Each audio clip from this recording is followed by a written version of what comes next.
یہ بیعت نہیں ہے،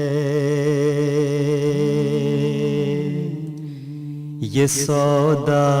ہے دل کا۔ دیکھ لی اتفاق سے موسم ایسا تھا، رات بجلیاں چمکی اور روشنی کھڑکی کے راستے کمرے میں داخل ہوئی اور بچوں نے سمجھ لیا جی ہم نے ليلۃ القدر دیکھ لی۔ ان کا شغل ٹھیک تھا، نیکی کی خاطر یہ بچپن کی باتیں تھیں، مگر بڑوں کو یہ بچپن کی باتیں زیب نہیں دیتی، کیونکہ ليلۃ القدر کا ساری زندگی سے تعلق ہے۔ اگر آپ یہ سمجھتے رہیں کہ آپ کو یہ مبارک لمحہ نصیب ہو گیا ہے اور زندگی تاریک ہے تو کتنا بڑا دھوکہ ہے۔ اس کی قطعی نشانی یہ ہے کہ انسان کے اندر ایک ایسی پاک تبدیلی پیدا ہو کہ اس کا ماضی اس کے مستقبل سے جدا ہو جائے، اس کے اندر ایک نیا وجود پیدا ہو اور اس وجود کی روشنی پھر ہمیشہ بڑھتی رہے گی، کیونکہ ایک ہی آن میں اسے کامل طور پر نہ قرآن کا نور نصیب ہو سکتا ہے، نہ حضرت محمد مصطفیٰ صلی اللہ علیہ وسلم کے نور سے اس کا کامل تعلق پیدا ہو سکتا ہے۔ پھر یہ کون سا نور ہے جس کی میں بات کر رہا ہوں؟ یہ نور وہ قدر کا نور ہے، فیصلے کا نور ہے۔ خدا تعالیٰ کی طرف سے ایک فیصلہ آسمان سے اترتا ہے دل کے نور سے تعلق قائم کرنے کے لیے، جو دل کا فیصلہ بنتا ہے۔ یہ دو نور ہیں جو ملائے جاتے ہیں، اور یہی وہ نور ہیں جن کو قرآن کریم نور علی نور کہہ کر بیان فرماتا ہے۔ محمد مصطفیٰ صلی اللہ علیہ وسلم پر جو نور آسمان سے نازل ہوا تھا، اس کا ذکر کرتے ہوئے اللہ فرماتا ہے نور علی، دل سے ایک شعلہ چمکا تھا اور پھر آسمان سے وہ نور اترا ہے جسے محمد مصطفیٰ کا یا قرآن کا نور یا خدا کا نور کہا جاتا ہے۔ بس ایسا نور ہر دل میں سے ایک شعلے کی صورت میں اٹھنا چاہیے۔ یہ نور اٹھے گا تو خدا کی طرف سے وہ نور نازل ہوگا، اور یہ تقدیر ہے جو ليلۃ القدر کی تقدیر سے تعلق رکھنے والی تقدیر ہے، جو ہر انسان پر آ سکتی ہے اور ہر انسان کے نصیب میں ہے اگر وہ چاہے تو۔ بس اپنے اندر دعاؤں کے وقت کوئی ایسی پاک تبدیلی پیدا کرنا جس کے بعد آپ دنیا کے نہ رہیں بلکہ خدا کے ہو جائیں، اور پھر خدا تعالیٰ کی طرف سے قبولیت کی کچھ علامتیں مشاہدہ کرنا جو آپ کے دل کو ہلا کر رکھ دیں اور آپ کی موت کو ایک زندگی کا نیا پیغام دے دیں۔ وہ موت جو آپ نے خدا کی خاطر قبول کی تھی، اس موت کو زندگی میں تبدیل کریں اور خدا کی خاطر دنیا سے تعلق کا توڑ کر دنیا کی روشنیوں سے منہ موڑ کر جب آپ نے اپنے لیے ایک قسم کا اندھیرا قبول کیا تو خدا تعالیٰ کا نازل ہونے والا نور اس اندھیرے کو یک دفعہ روشنی میں بدل دیتا ہے، یعنی ایسی امید میں تبدیل کر دیتا ہے جس کے بعد آپ کا نور خدا تعالیٰ کے فضل اور اس کے منشاء کے مطابق تدریجاً بڑھتا رہتا ہے۔ بعضوں میں زیادہ تیز رفتاری سے بڑھتا ہے، بعضوں میں نسبتاً کم تیز رفتاری کے ساتھ بڑھتا ہے،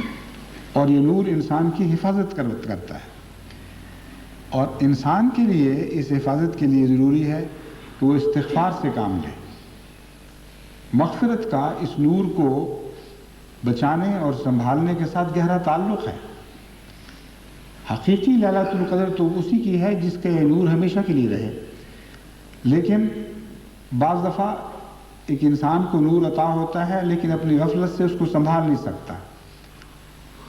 اسے بچانے کے لیے اس کو جو کوشش کرنی پڑتی ہے اس کا نام استغفار ہے۔ جیسے بعض دفعہ دیا لے کر آپ چلتی ہوئی ہواؤں میں نکلیں تو کس طرح آگے ہاتھ رکھ کر، یا عورتیں بعض دفعہ اپنی چادر کے پلو ڈال کر اس کو بچانے کی کوشش کرتی ہیں۔ یہی استغفار ہے۔ استغفار کا مطلب یہ ہے کہ پناہ میں آنا، چھپنا، کسی بد اثر سے اپنے آپ کو بچانے کی کوشش کرنا، اس سے تعلق توڑنا، بس ہواؤں سے اس طرح اپنے آپ کو بچانا، یہ استغفار ہے۔ ہمیں یہ خوشخبری تو دی گئی ہے کہ جو نور حضور اکرم صلی اللہ علیہ وسلم کو عطا ہوا اس کو دنیا کی کوئی آندھی بجھا نہیں سکے گی، وہ ہمیشہ چمکتا رہے گا۔ لیکن ہر شخص کو اس بات کی ضمانت نہیں دی گئی کہ اس کا نور محفوظ رہے گا، بلکہ استغفار کے ذریعے ہمیں نصیحت فرمائی گئی کہ مسلسل اس نور کی حفاظت کی کوشش کرو۔ چنانچہ قرآن کریم میں اللہ تعالیٰ فرماتا ہے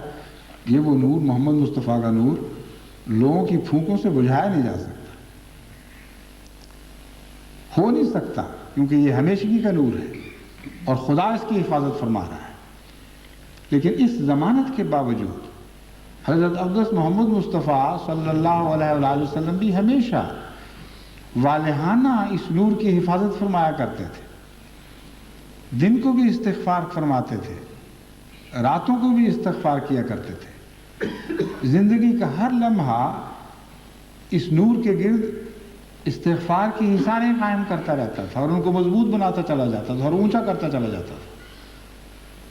پس خدا کی طرف سے جو اس نور کی حفاظت کا وعدہ ہے، اس نے حضور صلی اللہ علیہ وآلہ وسلم کو غافل نہیں کیا،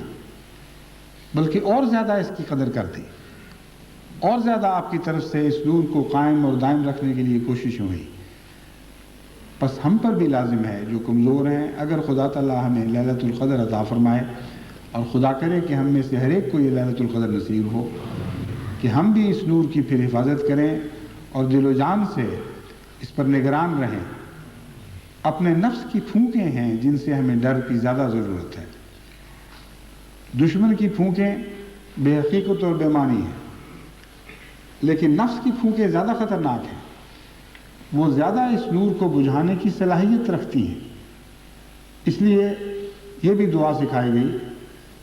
کہ ہم من شرور انفسنا ومن سیئات اعمالنا، من سیئات اعمالنا، اے خدا ہم تجھ سے پناہ مانگتے ہیں من شرور انفسنا، اپنے نفس کے شرور سے، ومن سیئات اعمالنا، اور اپنے اعمال کی بدیوں سے۔ یہ سب سے زیادہ خطرناک حملہ ہے جو انسان پر ہو سکتا ہے، اور وہ شیطان اس نور کو بجھانے پر درپے ہوتا ہے جو انسان کے رگ و ریشے میں موجود ہے، اور یہ اسی شیطان کی تفصیل بیان فرمائی گئی ہے۔ شرور انفسنا ومن سیئات اعمالنا، ہمارے اندر کچھ شرور ہیں دبے ہوئے، اور شر کا بھی ایک تعلق شعلے سے ہے، لیکن یہ شیطانی شعلہ ہے، یہ خدا کے نور کو بجھانے کے لیے کوشش کرنے والا شعلہ ہے۔ اور اس کے مقابل پر جو آسمانی نور ہے اس کو نور کہا گیا ہے، نار نہیں فرمایا گیا۔ بس دعا کرتے رہنا چاہیے کہ اللہ تعالیٰ اس رمضان میں ہمیں ایسی حالت میں داخل فرمائے کہ ہم میں سے کثرت سے اس رمضان کے اس آخری عشرے میں ہمیں اس حالت میں داخل فرمائے کہ ہم میں کثرت سے لیلۃ القدر کی زیارت کرنے والے پیدا ہوں، ایسے خوش نصیب پیدا ہوں جن کو خدا تعالیٰ کی طرف سے قرآن اور محمد کے نور کے ساتھ ایک دائمی تعلق عطا ہو، اور وہ تعلق ان کی سابقہ تمام زندگی کے اندھیروں کو روشنی میں بدل دے۔ ایسے لوگ اگر پیدا ہوں گے تو پھر زمانے کی تقدیر ان سے وابستہ ہے۔ یہی وہ لوگ ہیں جن کا سورہ عصر میں ذکر فرمایا گیا، وَالْعَصْرِ إِنَّ الْإِنسَانَ لَفِي خُسْرٍ۔ ہم زمانے کی قسم کھاتے ہیں، سارا زمانہ اس بات کا گواہ ہے کہ انسان بحیثیت انسان گھاٹے میں چلا گیا۔ مشرق بھی گھاٹے میں چلی گئی، مغرب بھی گھاٹے میں چلی گئی، شمال بھی اور جنوب بھی، کالے اور گورے اور زرد اور سرخ، تمام قومیں اس وقت گھاٹے کی حالت میں ہیں۔ إِلَّا الَّذِينَ آمَنُوا وَعَمِلُوا الصَّالِحَاتِ، ہاں سوائے خدا کے رسول، پاک رسول محمد مصطفیٰ کی شعروں کے، وہ مستثنیٰ قرار دیے گئے ہیں۔ یہ وہ لوگ ہیں جنہوں نے حقیقی معنوں میں حضرت رسول اکرم صلی اللہ علیہ وآلہ وسلم کو قبول کیا اور آپ پر ایمان لائے، اور اس کے نتیجے میں آپ کے اعمال میں پاک تبدیلیاں پیدا ہوئیں۔ یہ وہ لوگ ہیں جو صبر کے ساتھ اور حق کے ساتھ اور صبر کے ساتھ زمانے کی تقدیر بدلنے کی کوشش کرتے رہیں گے۔ اور یہ وہ قدر ہے جو آپ کو عطا کی گئی ہے۔ اے جماعت احمدیہ، اس قدر کی رات کی قدر کرو، تم نے وہ صبح طلوع کرنی ہے جو نور مصطفی کی صبح ہوگی، تم نے وہ صبح طلوع کرنی ہے جو نور فرقان کی صبح ہوگی۔ لیکن دعاؤں اور عاجزی اور انکساری کے ساتھ، صبر کے ساتھ اور حق کے ساتھ، مستقل مزاجی کے ساتھ یہ جد و جہد کرتے ہوئے اور یہ دیکھتے ہوئے کہ کیا تمہیں خود یہ صبح نصیب ہو گئی ہے کہ نہیں۔ اگر تمہیں یہ صبح نصیب ہو گئی تو یاد رکھو کہ دنیا کی تقدیر بھی روشن ہو جائے گی، اور اگر تمہیں یہ صبح نصیب نہیں ہوئی تو کس روشنی سے دنیا کی تقدیر بدلو گے۔